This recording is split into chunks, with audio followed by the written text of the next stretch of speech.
My name is Jim Gardner. I'm the Medical Director at Blackpool Teaching Hospitals NHS Foundation Trust. This is my COVID update on Wednesday the 27th of October 2021.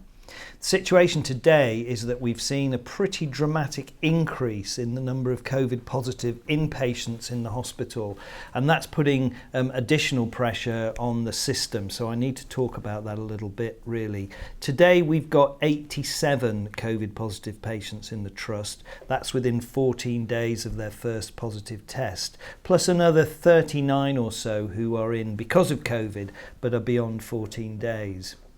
In terms of our bed base, that's 77 patients who are in general medical beds, 7 patients who are in critical care, and 3 patients over at Clifton.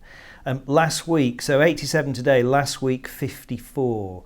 If we just look at the age profile of those patients, 67 of the patients are over the age of 65, and in fact 26 are over the age of 85.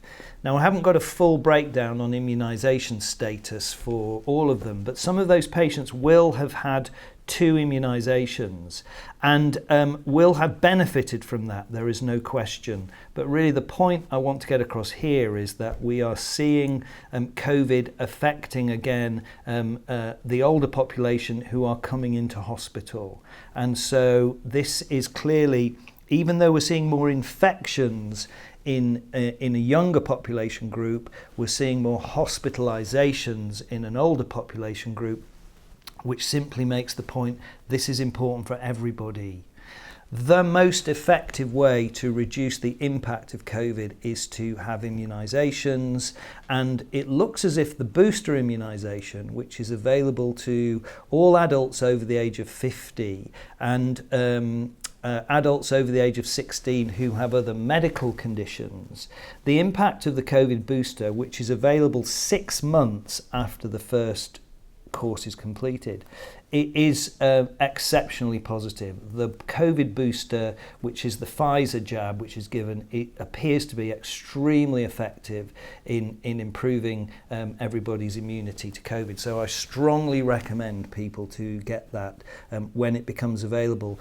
And if you're in those groups, you will be contacted by the NHS for an appointment. If you're a frontline healthcare worker, for example, working at our trust, you can contact our occupational health department and they will arrange that accordingly. So boosters really important. Primary courses for eligible adults, of course, remain very important. And I've mentioned before about the importance for women who are pregnant or who are planning to become pregnant. There are certainly, I think even in our hospital today, ladies who are poorly with COVID, and that's really, it's a really important issue. Pregnant ladies who are poorly with COVID. We've had 6 further deaths to report in the last week. That takes our total since the beginning of the pandemic up to 834. So our collective condolences to the families and friends and loved ones of those affected. I think this is on a background of the community numbers really increasing dramatically as well. So for Blackpool, actually the community numbers, having said that, are probably quite level at 449 per 100,000. But we've seen big increases in Fylde, 580 per 100,000, and in Wyre at 688 per 100,000. So a big community prevalence of COVID at the moment. And because we're seeing numbers rising in the hospital as well as, of course, across the community, I think we will have to make some decisions quickly now about restricting visiting again. So could I ask that if you are planning to come and visit, you look carefully at our website, because I'm speaking at Wednesday lunchtime. It could well be by the end of the day we've made a decision to change our visiting policy. So we recognise absolutely that is inconvenient and often distressing for families and loved ones, individuals involved.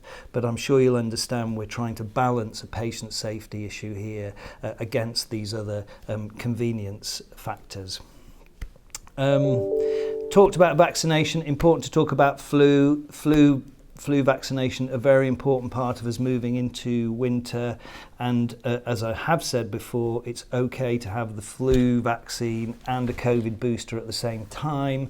That's a very efficient way to do it, so if you get called for one or both together, please do that. I think what I would just say also is about seeking advice. The NHS UK website is very good at giving you general advice about COVID immunisation and the boosters and the very latest details. And then if you're worried about illness per se, then the NHS 111 website is very good at that. So they're two entirely separate but complementary websites, and the key thing is to go to the right one. Finally, the hospital, as all hospitals appear to be, very, very busy. Lots of patients who are coming up to being ready to go home, and all sorts of complexities now about social packages of care and so forth. So if you've got a relative in hospital and you're able to support them to come out and go back to their own home, it's incredibly important for them and also for the whole system to do that. So any help in that regard is much appreciated. Thank you as ever.